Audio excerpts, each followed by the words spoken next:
the summer after senior year of high school before college, especially for boys, and this is not just my own experience, I've seen this with thousands of people in our Facebook group. I feel like the boys disconnect because they're not ready to admit that they're leaving. But they're not wanting to show that emotion that they're scared, right? They don't want to show that they're scared to go to college. They're not going to know anyone. Nobody from high school is going to their college. It's a whole new world. So we have to give them a little grace because those emotions are kind of getting pushed down, I think. And so it's giving them the ability to, okay, you don't want to shop for your dorm room, that's fine. We'll just get you a few essentials and we'll go from there and not push too much, but help where you can. Hello, and welcome to today's episode of the Positively Healthy Mom podcast. I'm your host, Laura Ollinger, teen and young adult well-being coach and founder of Positively Healthy Coaching. Today, I'm super excited to introduce Laura Becker, who is the founder of The Dorm Guide and author of The Dorm Room Guide, which I have a copy of right here. So I'm so excited to get into this topic today and this content because, as I mentioned, my daughter just graduated from high school. She's heading off to college. She's my oldest of 4 teenagers. So I feel like everything I learned today is going to just be fresh and new and exciting to hear from you and so pertinent to this time in my life. And I know great information to share for our audience as well, who has so many that are doing the same thing. So Laura, first, just tell us, how did you get into being an expert on dorm rooms? It all started in 2021 when I was getting my first child ready for college. And I started, he went to a small school and there was no good information on his school's website about what to bring or what he needed. It was my first foray into this. And so I started researching online and looking, and every time I would look up a question or try to find a product, the answers were, really? That's what you recommend? It's 3.2 stars on Amazon. I don't really understand that. And so I just kept looking into it. And then I started to really understand the world of influencers and affiliate marketing and what people were doing. They weren't telling me from their heart, this is the best product to have. This is the one that I get commission on. So I was like, okay, where do I actually get honest advice for what we're about to go through?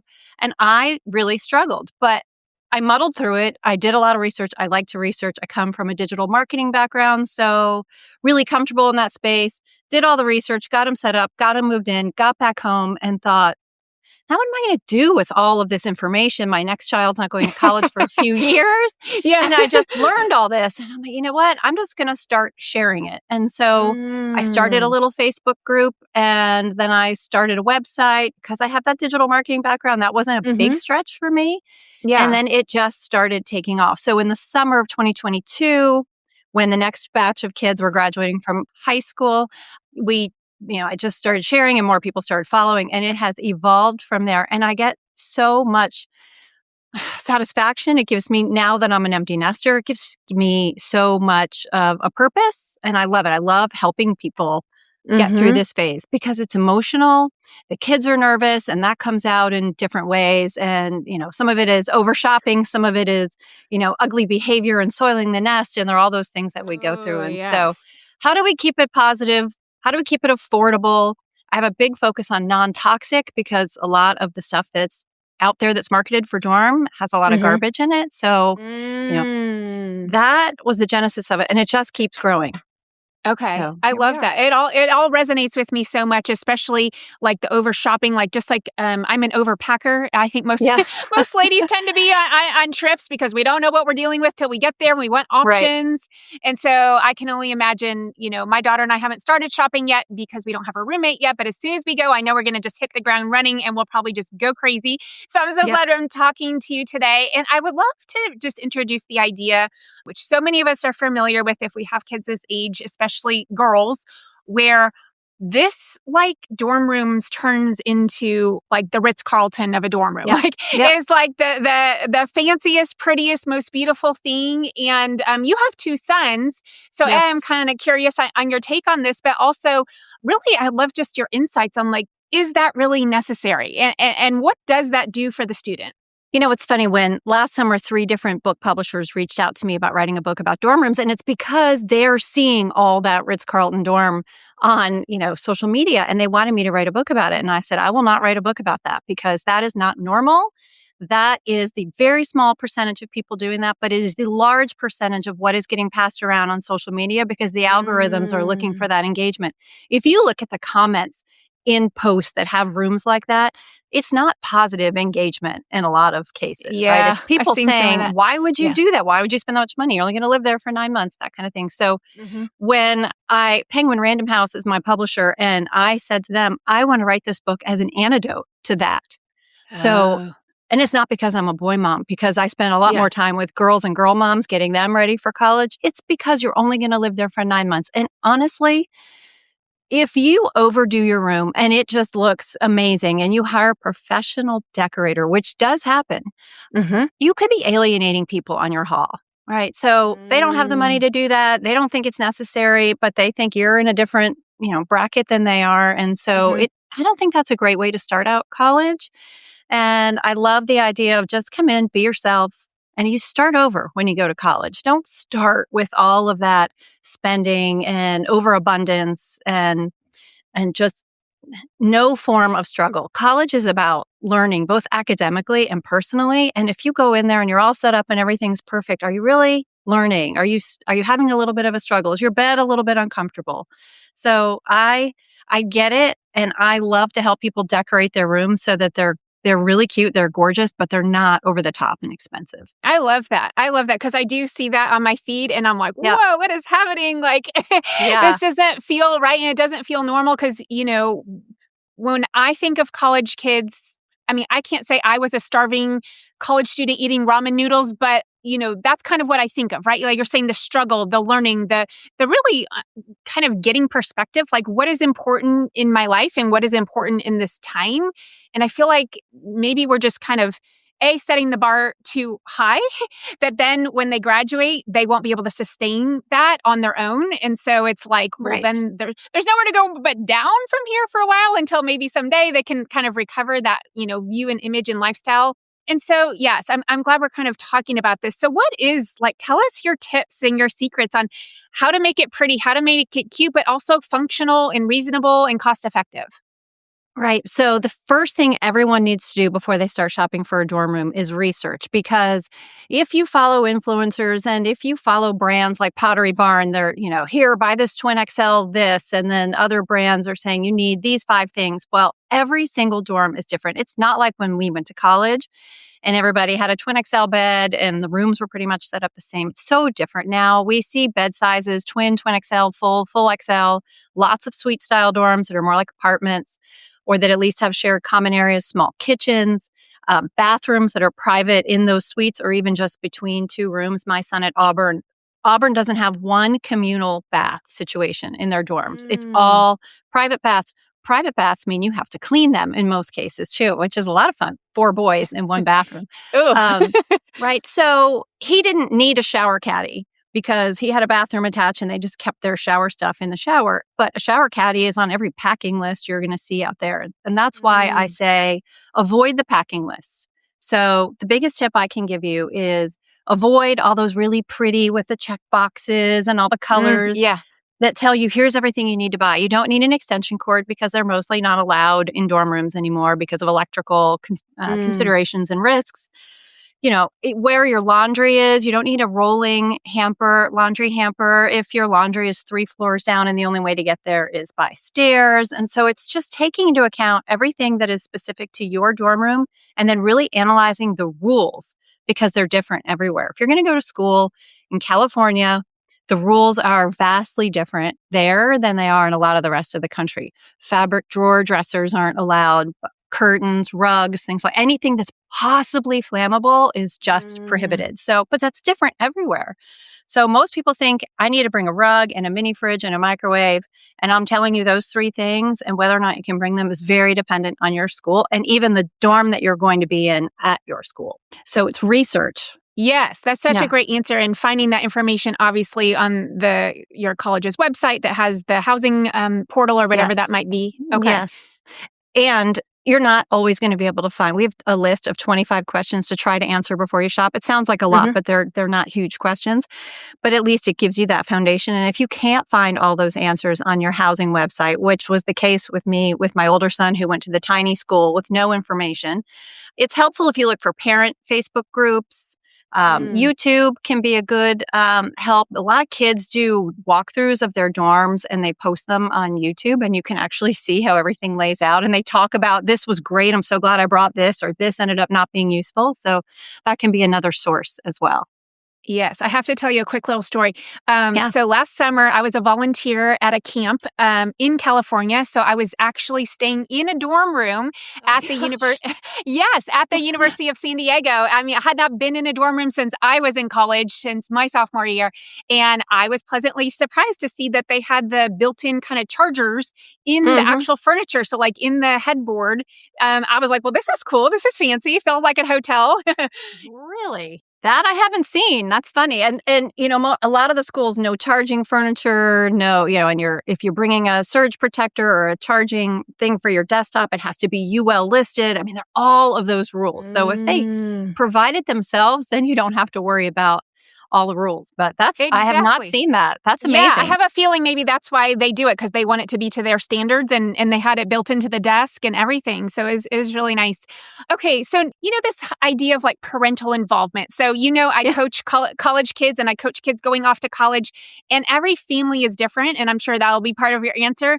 But a lot of moms just want the kids to figure it out on their own. They're either busy or they just feel they are capable to figure this out. So sometimes I'm the one like, okay, what do you need to pack? What do you need to buy? And I'm like searching for the list and things like that. Other families, we see the total opposite. It's this mom and daughter bonding experience, or maybe, mom and son kind of last time to spend a little quality time at Target together before going off to college. What do you think? And I mean, knowing there are these vast differences, what do you think is kind of just like the best combination of support versus just allowing them to make their choices? Okay, that's a great question.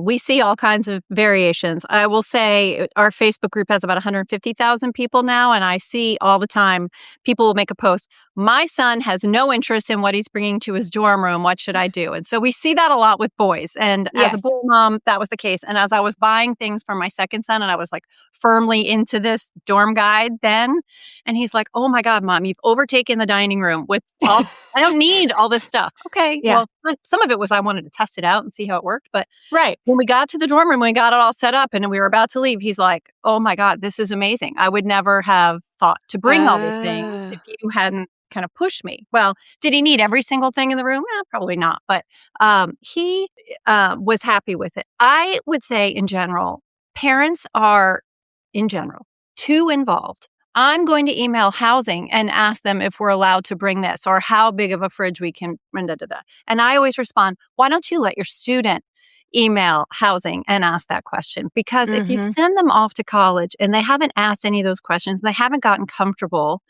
emailing housing or maintenance because there's a problem in the room, what if they call you and say, Mom, the light bulb is out in my big, overhead light in my room. Can you call maintenance? I mean, you don't want them to do that. So this summer is a great time to give pushback and give them more of those responsibilities. When it comes to dorm shopping, though, there is reining them in. So one of the people that works with me, she's got a daughter the same age as my son. And this one she had a spreadsheet and it was categorized and links to everything, the daughter. And her mom was like, okay, no, we're not spending $3,000 on your dorm room. And so there's that reining it in. I have an article where you can read about how to budget for your dorm room and use that as kind of a negotiation tool. Okay, if you want the $200 mattress topper, then where are we going to give back on something else? And so I think that that's really great conversation to have, that negotiation and budgeting, so that they don't just go crazy. But you're giving them kind of free rein, but within a budget. Yes. Okay. Yeah. That makes so much sense. Just a quick word before we get back to the episode. If you have a teen daughter heading off to college and you've quietly wondered what happens when she's there and I'm not, when something goes wrong at 11 p.m. and she can't call me, that worry is exactly why I built Positively Healthy University. It's a 3-hour live workshop just with me and a group of 10 girls, where she'll get to build the emotional toolkit no college prep class covers. How to sit with hard things, how to regulate without reaching for her phone first, how to build a real community when she gets there. I have got 2 sessions this summer, so head to positivelyhealthycoaching.com/PHU for dates and to grab her spot. I have capped at 10 girls on purpose. Okay, back to the show.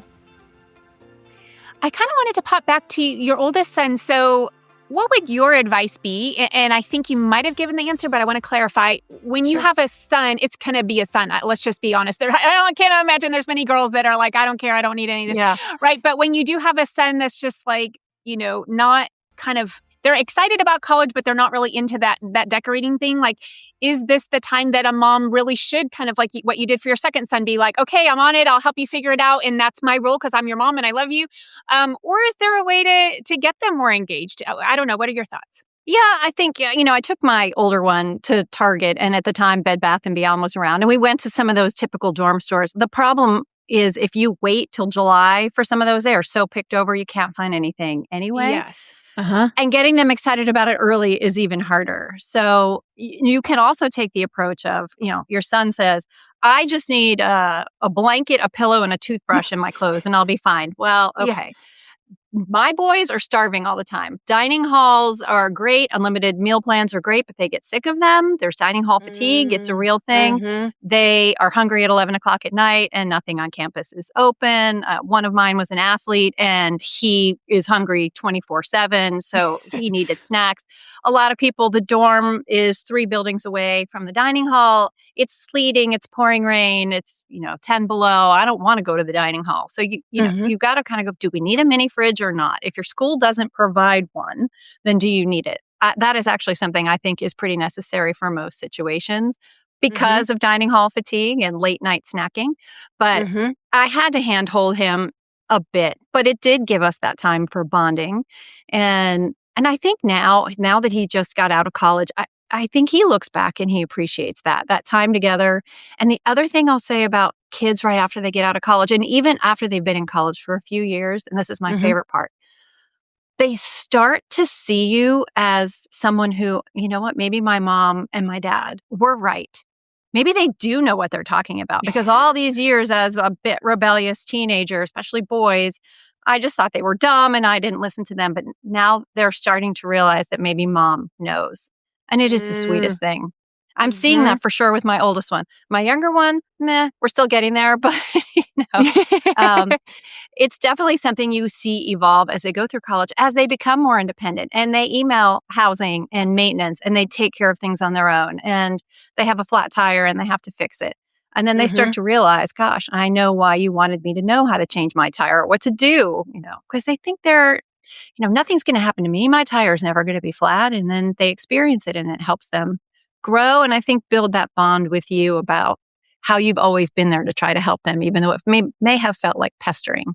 Yes. So that's so beautiful because, it's all about the meaning. Like, things don't have meaning except for the meaning that we give them. And so if we, are sensing any, pushback or tension or anything like that, if we just look at that as a gift, some great quality time, some great time for learning opportunities or learning about budgeting or whatever it might be, it can kind of bring some different energy to the moment. And because it's like, wow, I'm really helping my son launch, and maybe he doesn't appreciate it now. But certainly in the future, he'll, look back and be like, man, my mom was pretty awesome. Like she always, was helping support me whether I thought I needed it or not. So I'm glad you shared that with us. I think that's important because that's what this is. It's like, I love what you're doing because it's not just practical advice, like the kind of measurements and what we need and what we don't need, but there's this emotional element too of just kind of like launching your child off.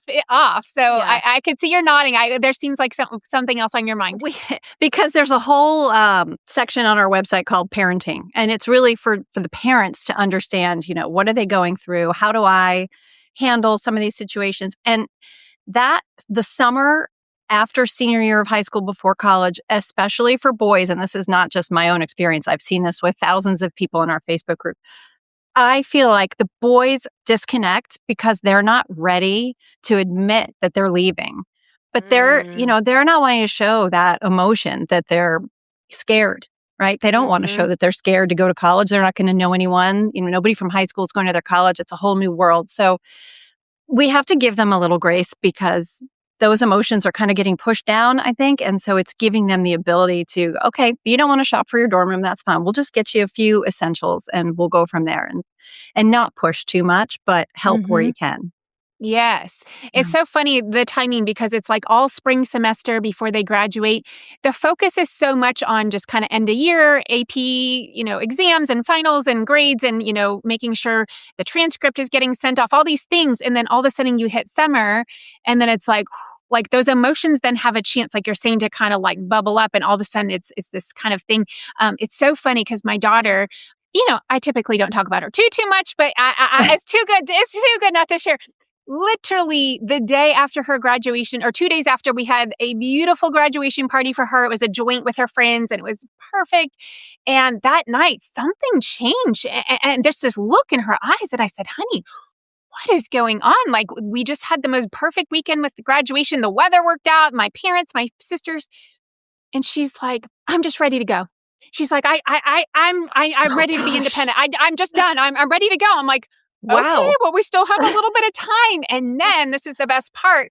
Literally 2 or 3 days later, Mom, can you come with me to my orientation after all? I wasn't going to go. I was just going to send her on the plane. Mom, I really need you there. And I said, honey, pick a side. It's Yeah. like it's like a toddler who can't decide if they're a baby or a big kid, right? And they're this back and forth, back and forth. Right. And that's what I Yes. felt literally just within 48 hours. She's like, I'm out. And then she's like, no, I still need you, Mom. I thought it was That kind of is kind of cute. the sweetest story. And you know Yeah. what? Orientation, when I went to college, no parents went to orientation. Thank God, because it was kind of the first chance of you're out on, your own for one night and Yeah. it was a little bit of chaos. But now, like we went to Auburn's orientation, they call it Camp War Eagle. They have a whole track for parents and a track for students. And it just at that school, I love that school, Hmm. but they just did such a nice job with that for parents, and they even have one, kind of counselor person come in and talk to the parents about letting go, about letting your kids become adults and take care of those things on their own, and she was amazing, and I just highly if unless your daughter doesn't want you to go, I Hmm. highly recommend going if there is a parent track. If it's Hmm. if it's just students, then you shouldn't go. But if there is that parent track, it really helps you feel comfortable with the environment that they're going into, what kind of support they could have. We got to see the dorms. We got to see a lot more things than we'd seen during the tours. Hmm. And yeah, it's a great thing to do. So I'm glad she's on board. You're going to go? Yes, I am. Yes. And Okay. originally, I didn't realize there was parent programming. That was kind of new. I think just in the Yes. chaos of spring, I knew we were registered. She was registered. I had the travel plans for her. But then I clicked on, I'm like, oh. And then she's like, Mom, I want you to go. So I'm like, okay. So I quickly hopped in with the plane tickets and all that stuff. So yeah, I'm excited. The one thing you have to bring, or you can pick it up when you get there, is a Okay. small measuring tape. Because if you get to go see the dorm rooms and you can figure out Yes. how big is this window if I want to put a curtain here, or how high does Oh, this bed actually raise, right? So, okay. yeah, there are a handful of things that I suggest to parents if you're going to orientation, or if just the student is going, send them to do it. Take lots of videos and photos. Because when you're sitting there dorm shopping, blind and you're like, I went in that room, but I can't remember what it looked like in that corner. Was there Yeah. a bump out there? And how did that closet door actually work? Can I hang something there? So just as much as you can document if you Okay. get to go. And if you have her dorm assignment by then and can get into that dorm, even better. Okay, these are such great tips. Man, Yeah. I love it. Okay, so with our remaining time, I would love to just have you explain all your resources because I went on your website and man, it is Yeah. packed full of It's a lot. information and stuff and Yeah. guides and downloads and articles and then you have this book and then you have the Facebook group. Tell us, for people like me just getting started, where's the first place we should go and then how do we progress through all your information? Okay, so first thing you should do, go to the website, thedormguide.com. The first tab on the left is all about planning and budgeting, and just start to read through like research and how to budget, that kind of thing to get your bearings. And then go and research your school, the rules, the layout. Don't assume your bed's a twin XL, all the things we've kind of already talked about. Can you bring your own fridge? Do you have to rent a fridge? Are you allowed to loft the bed? How? I mean, there are all those things that are different everywhere you look. From there, the next tab is kind of how to set the room up, things to think about, lots of little tricks and hacks that we've learned over the years. And then the next tab will talk you through what our product recommendations are. I have a dorm room in my house that I built a few No years way. ago. I found, yeah, oh my gosh, it took I me love like it. 18 months to find dorm beds for sale. They're actual dorm beds that adjust and they're twin XL. It's crazy. Cool.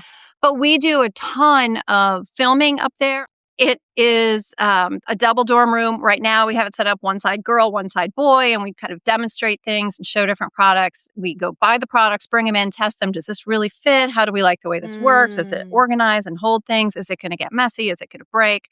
And so we do a lot of demonstrations there. Instagram is a great place to see all of that video conference. So we're the Dorm Guide on Instagram. That's also on our Facebook page, which is confusing because there are Facebook pages and Facebook groups. So Facebook page is like Instagram, where we post and you can make comments, but you can't make a post there. That's what the Facebook group is for. So if you have questions, you can come into the Facebook group, which has a totally different name, but because it's been there for so long, I don't want to change it. It's Dorm Shopping Recommendations and Deal Alerts. It's as long as possible. But you can come in there, join the group, and then you can post a question. I answer every question. I spend 8 hours a day doing that and 8 hours a day doing all the other content. It's a lot, especially this time of year. But please search the group first because it's been there for 4 years and the questions are pretty much the same every year because the needs are the same every year, right? And the kids' nerves are the same every year. So all of those things are there. The book, if you're, I just want to sit down and be able to open up to the section on how to layer a dorm bed or how do I organize my closet. The book is a really good place to do that because it kind of takes you from the beginning, from researching through budgeting, where and when to shop, like what things not to buy on Amazon, what things you should only buy on Walmart, that kind of thing. And there are reasons for those. So the book takes you through all of that without having to comb through a website and try to find the answer or through a Facebook group. Yes, and I'm a big fan of hard copy stuff, so that way I can like highlight and write notes, or I could open it up and show my daughter, and this is what she said, and so and it's portable. I like to just bring in the car if I'm at a doctor's appointment, and just instead of mindlessly scrolling, have an actual thing that will help me. So that's great. Okay, any last bit of tip or idea that we haven't covered that you think is super duper important? Yes, I think that a lot of families get hung up on thinking of every little thing. What are all the things I need to buy? I don't want to forget anything. It's okay if you forget something. There's Amazon, Target, right? Things that you can buy after they move in. Don't plan on shopping at the local Target or Walmart at move-in and expecting to find anything. It's bad here where I live in Atlanta and I'm not even near a university. In July, it's already bad. It's really bad near the college campuses.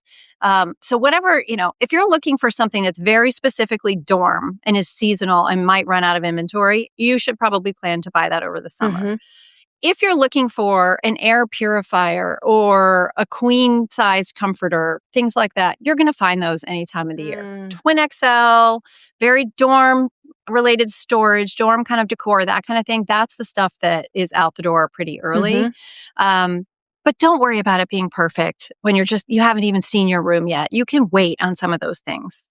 Yes. I just love your whole philosophy because it honestly lines up with just the way I coach my clients just on their life in general, because a lot of the people that come to me, it's very perfectionist mindset and it's this all or nothing. And that's where they get the anxiety and the self-doubt and the procrastination and everything that kids need help with because they think it has to be perfect. And the more I work really hard on moving people, especially even parents also, to kind of like 90%. Like that's kind of the number I randomly use. It's arbitrary, but like is 90% good enough? Or like, for example, my kitchen or my family room, 90% of the time it's 90% clean. And is that good? Does that work for you? Yes, it works for me. Other people might need to change that depending on their personality. But it's like we don't need 100% the most perfect thing, because at the end of the day, this is their life. It's going to change. They're going to move. The focus isn't even the room. It's their experience at college as a whole, and the networking and the education and all those other pieces. So kind of keeping in mind, this is just one part of that puzzle or part of the pie. And so I love that you're just setting people up for success, and also just in a realistic sense. And I love the non-toxic stuff. That's super cool from my perspective as well. Last thing we want is some bad chemicals. So Laura, thank you so much. And again, why don't you just repeat where people can find you? Sure. We're The Dorm Guide, at The Dorm Guide on Instagram, TikTok, Facebook. You can find the website, thedormguide.com. You can go to the long-named Facebook group, Dorm Shopping, Recommendations, and Deal Alerts. Or you can find the book called The Dorm Room Guide on anywhere you buy books. There it is. Yes. Yep. There we go. Thank you so much for your time. And all the links will be in the show notes, so everybody will have access. Great. Thank you so much, Laura. When you get a chance, please go to the show notes and click on the link ratethispodcast.com/tphmom to give my podcast a rating and review. And if this episode resonates with you, be sure to share it with your mom friends who are going through the same things. Be sure to tune in for next week's conversation. Until then, keep up the good work.